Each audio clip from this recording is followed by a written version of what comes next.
El arte de la guerra de Sun Tzu. Capítulo 1. Sobre la evaluación. Sun Tzu dice: la guerra es de vital importancia para el Estado. Es el dominio de la vida o de la muerte, el camino hacia la supervivencia o la pérdida del imperio. Es forzoso manejarla bien. No reflexionar seriamente sobre todo lo que concierne es dar prueba de la culpable indiferencia en lo que respecta a la conservación o pérdida de lo que nos es más querido, y ello no debe ocurrir entre nosotros. Hay que valorar en términos de 5 factores fundamentales y hacer comparaciones entre diversas condiciones de los bandos rivales con vistas a determinar el resultado de la guerra.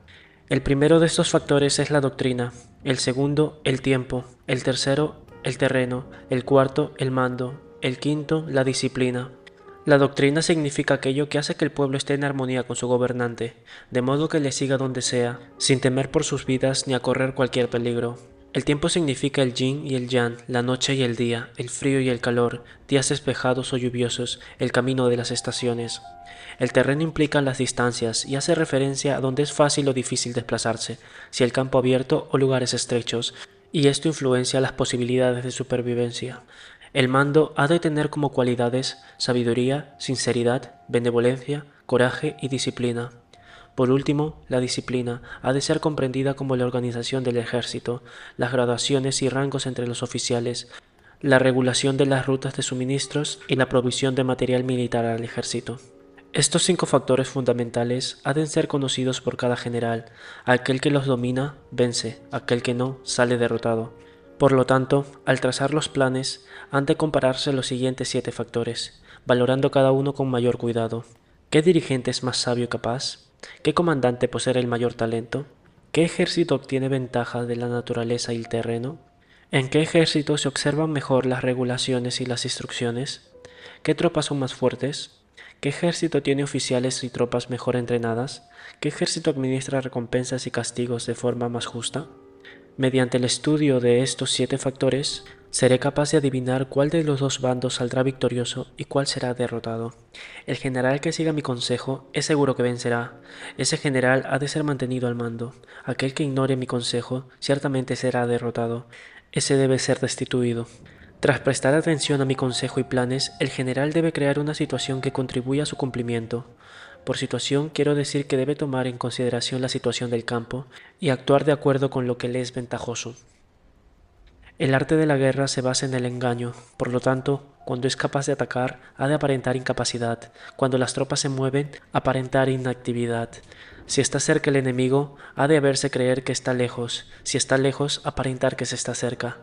Poner cebos para atraer al enemigo. Golpear al enemigo cuando está desordenado.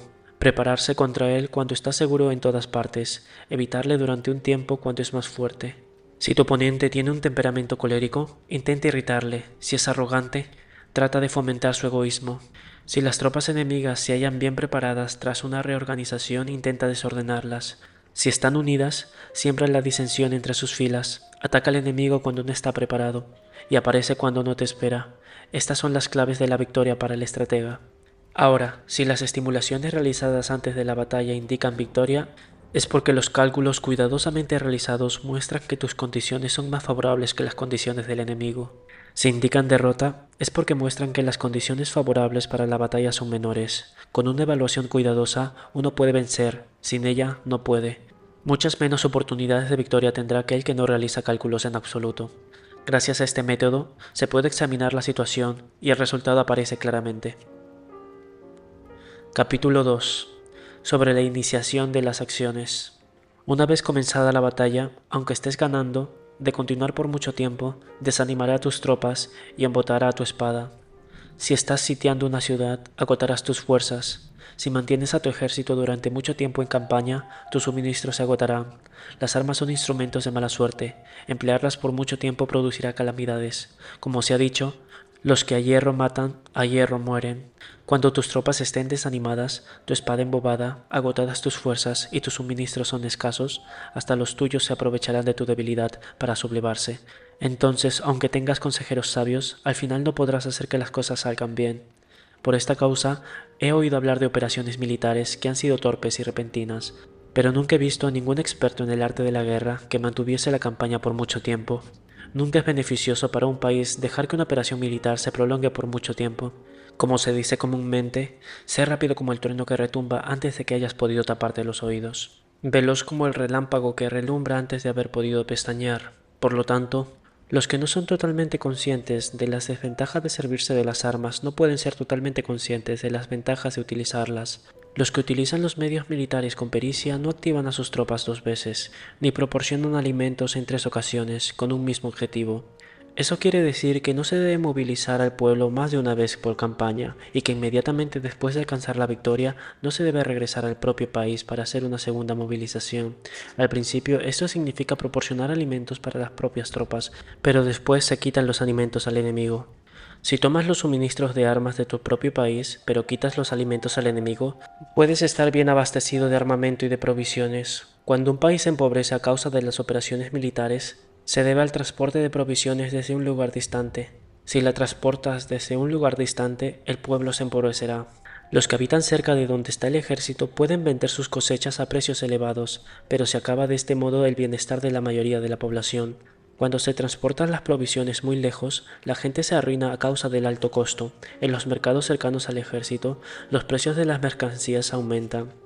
Por tanto, las largas campañas militares constituyen una lacra para el país. Cuando se agotan los recursos, los impuestos se recaudan bajo presión.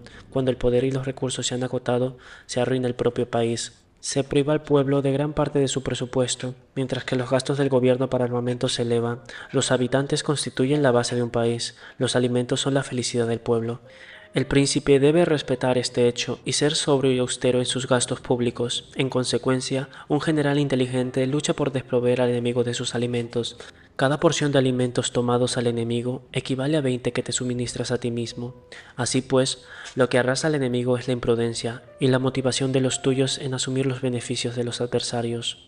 Cuando recompenses a tus hombres con los beneficios que ostentaban los adversarios, los harás luchar por propia iniciativa, y así podrán tomar el poder y la influencia que tenía el enemigo. Es por esto por lo que se dice que donde hay grandes recompensas, hay hombres valientes. Por consiguiente, en una batalla de carros, recompensa primero el que tome al menos 10 carros. Si recompensas a todo el mundo, no habrá suficiente para todos. Así pues, ofrece una recompensa a un soldado para animar a todos los demás. Cambia sus colores de los soldados enemigos hechos prisioneros, utilízalos mezclados como los tuyos, trata bien a los soldados y préstales atención. Los soldados prisioneros deben ser bien tratados para conseguir que en el futuro luchen por ti. A esto se llama vencer al adversario e incrementar por añadidura tus propias fuerzas. Si utilizas al enemigo para derrotar al enemigo, serás poderoso en cualquier lugar donde vayas. Así pues, lo más importante en una operación militar es la victoria y no la persistencia. Esta última no es beneficiosa. Un ejército es como un fuego. Si no lo apagas, se consumirá por sí mismo. Por lo tanto, sabemos que el que está en la cabeza del ejército está a cargo de las vidas de los habitantes y de la seguridad de la nación. Capítulo 3. Sobre las proposiciones de la victoria y la derrota. Como regla general, es mejor conservar un enemigo intacto que destruirlo, capturar a sus soldados para conquistarlos y dominar a sus jefes. Un general decía: practica las artes marciales, calcula la fuerza de tus adversarios, haz que pierdan su ánimo y dirección, de manera que aunque el ejército enemigo esté intacto, sea inservible. Esto se gana sin violencia. Si destruyes al ejército enemigo y matas a sus generales, asaltas sus defensas disparando, reúnes a una muchedumbre y usurpas un territorio, todo esto es ganar por la fuerza. Por esto, los que ganan todas las batallas no son realmente profesionales. Los que consiguen que se rindan impotentes los ejércitos ajenos sin luchar son los mejores maestros del arte de la guerra. Los guerreros superiores atacan mientras los enemigos están proyectando sus planes, luego deshacen sus alianzas. Por eso, un gran emperador decía: el que lucha por la victoria frente a sus espadas desnudas no es un buen general. La peor táctica es atacar una ciudad, asediar, acorralar una ciudad. Solo se lleva a cabo como último recurso. Emplea no menos de 3 meses en preparar tus artefactos y otros 3 para coordinar los recursos para tu asedio. Nunca se debe atacar por cólera o con prisas. Es aconsejable tomarse tiempo en la planificación y coordinación del plan. Por lo tanto, un verdadero maestro de las artes marciales vence a otras fuerzas enemigas sin batalla, conquista otras ciudades sin asediarlas y destruye a otros ejércitos sin emplear mucho tiempo. Un maestro experto en las artes marciales deshace los planes de los enemigos, estropea sus relaciones y alianzas, le corta los suministros o bloquea su camino, venciendo mediante estas tácticas sin necesidad de luchar. Es imprescindible luchar contra todas las facciones enemigas para obtener una victoria completa, de manera que ese ejército no quede acuartelado y el beneficio sea total. Esta es la ley del asedio estratégico. La victoria completa se produce cuando el ejército no lucha, la ciudad no es asediada, la destrucción no se prolonga durante mucho tiempo, y en cada caso el enemigo es vencido por el empleo de la estrategia.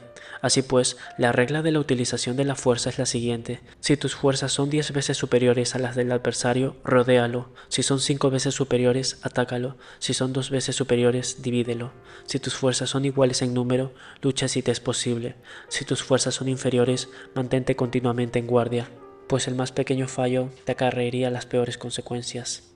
Trata de mantenerte al abrigo y evita en lo posible el enfrentamiento abierto con él. La prudencia y la firmeza de un pequeño número de personas pueden llegar a cansar y a dominar incluso a numerosos ejércitos. Este consejo se aplica en los casos en el que todos los factores son equivalentes. Si tus fuerzas están en orden, mientras que las suyas están inmersas en el caos, si tú y tus fuerzas están con ánimo y ellos desmoralizados, entonces, aunque sean más numerosos, puedes entrar en batalla. Si tus soldados, tus fuerzas, tu estrategia y tu valor son menores que los de tu adversario, entonces debes retirarte y buscar una salida. En consecuencia, si el bando más pequeño es obstinado, cae prisionero del bando más grande. Eso quiere decir que si un pequeño ejército no hace una valoración adecuada de su poder y se atreve a enemistarse con una gran potencia, por mucho que su defensa sea firme, inevitablemente se convertirá en conquistado. Si no puedes ser fuerte, pero tampoco sabes ser débil, serás derrotado. Los generales son servidores del pueblo. Cuando su servicio es completo, el pueblo es fuerte. Cuando su servicio es efectuoso, el pueblo es débil. Así pues, existen 3 maneras en las que el príncipe lleva al ejército al desastre: cuando el príncipe, ignorando los hechos, ordena avanzar a sus ejércitos o retirarse cuando no deben hacerlo. A esto se le llama inmovilizar al ejército. Cuando un príncipe ignora los asuntos militares, pero comparte en pie de igualdad el mando del ejército, los soldados acaban confusos. Cuando el príncipe ignora cómo llevar a cabo las maniobras militares, pero comparte por igual la dirección, los soldados están vacilantes. Una vez que los ejércitos están confusos y vacilantes, empiezan los problemas procedentes de los adversarios. A esto se le llama perder la victoria por trastornar el aspecto militar. Si intentas utilizar los métodos de un gobierno civil para dirigir una operación militar, la operación será confusa. Triunfan aquellos que saben cuándo luchar y cuándo no, saben discernir cuándo utilizar muchas o pocas tropas, tienen tropas cuyos rangos superiores e inferiores tienen el mismo objetivo, se enfrentan con preparativos enemigos desprevenidos, tienen generales competentes y no limitados por sus gobiernos civiles. Estas 5 son las maneras de conocer el futuro del vencedor. Hablar de que el príncipe sea el que dé las órdenes en todo es como el general solicitarle permiso al príncipe para poder apagar un fuego. Para cuando sea autorizado ya no quedan sino cenizas. Si conoces a los demás y te conoces a ti mismo, ni en 100 batallas correrás peligro.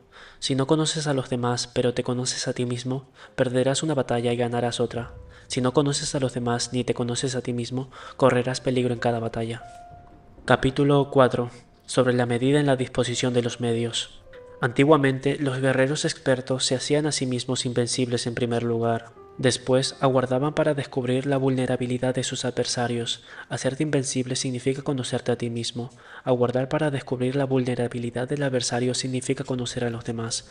La invencibilidad está en uno mismo, la vulnerabilidad en el adversario. Por esto, los guerreros expertos pueden ser invencibles, pero no pueden hacer que sus adversarios sean vulnerables. Si los adversarios no tienen orden de batalla sobre el que informarse, ni negligencias o fallos de los que aprovecharse, ¿cómo pueden vencerlos aunque estén bien pertrechados? Por esto es por lo que se dice que la victoria puede ser percibida, pero no fabricada.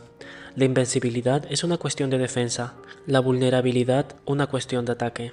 Mientras no hayas observado vulnerabilidades en el orden de batalla de los adversarios, oculta tu propia formación de ataque y prepárate para ser invencible, con la finalidad de preservarte. Cuando los adversarios tienen orden de batalla vulnerables, es el momento de salir a atacarlos. La defensa es para los tiempos de escasez, el ataque para los tiempos de abundancia. Los expertos en defensa se esconden en las profundidades de la tierra. Los expertos en maniobras de ataque se esconden en las más elevadas alturas del cielo. De esta manera pueden protegerse y lograr la victoria total.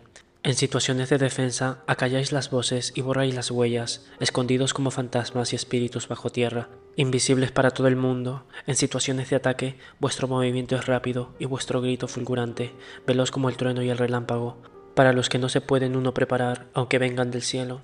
Prever la victoria cuando cualquiera lo puede conocer no constituye verdadera destreza. Todo el mundo elogia la victoria ganada en batalla, pero esa victoria no es realmente tan buena. Todo el mundo elogia la victoria en batalla, pero lo verdaderamente deseable es poder ver el mundo de lo sutil y darse cuenta del mundo de lo oculto, hasta el punto de ser capaz de alcanzar la victoria donde no exista forma.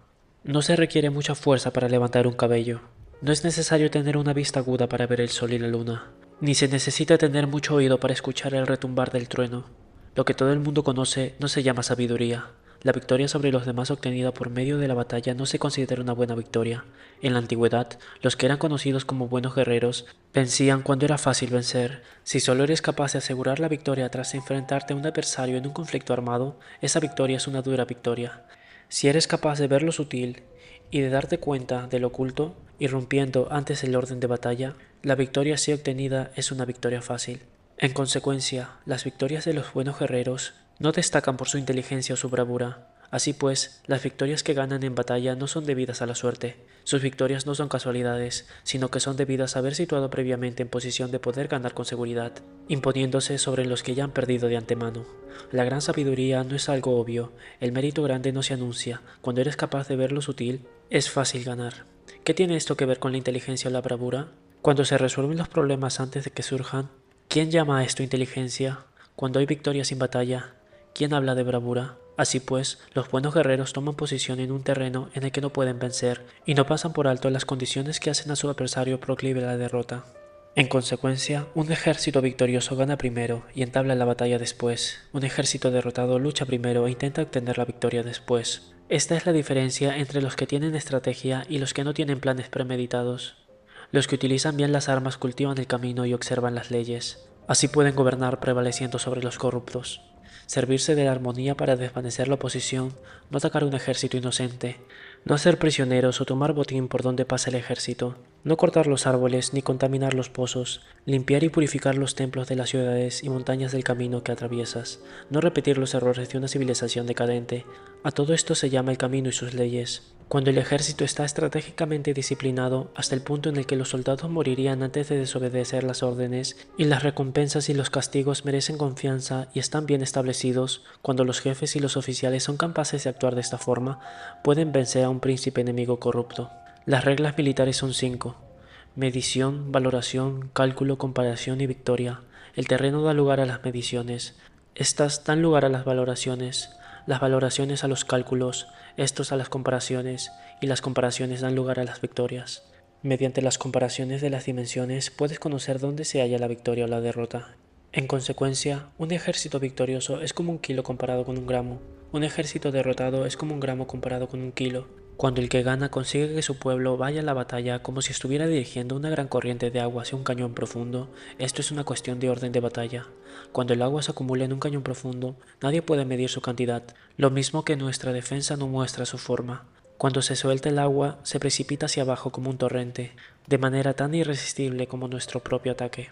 Capítulo 5. Sobre la firmeza.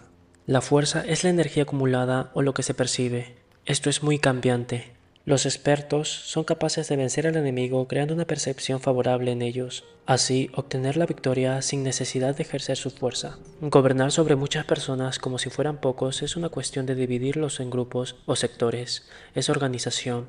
Batallar contra un gran número de tropas como si fueran pocas es una cuestión de demostrar la fuerza, símbolos y señales. Se refiere a lograr una percepción de fuerza y poder en la oposición. En el campo de batalla se refiere a las formaciones y banderas utilizadas para desplegar las tropas y coordinar sus movimientos. Lograr que el ejército sea capaz de combatir contra el adversario sin ser derrotado es una cuestión de emplear métodos ortodoxos o heterodoxos. La ortodoxia y la heterodoxia no es algo fijo, sino que se utilizan como un ciclo. Un emperador que fue un famoso guerrero y administrador hablaba de manipular la percepción de los adversarios sobre lo que es ortodoxo y heterodoxo, después de atacar inesperadamente, cambiando ambos métodos hasta convertirlos en uno, volviéndose así indefinible para el enemigo. Que el efecto de las fuerzas sea como el de las piedras arrojadas sobre huevos es una cuestión de lleno y vacío. Cuando induces a los adversarios a atacarte en tu territorio, su fuerza siempre está vacía en desventaja. Mientras que no compitas en los que son los mejores, tu fuerza siempre estará llena. Atacar con lo vacío contra lo lleno es como arrojar piedras sobre huevos. De seguro se rompen.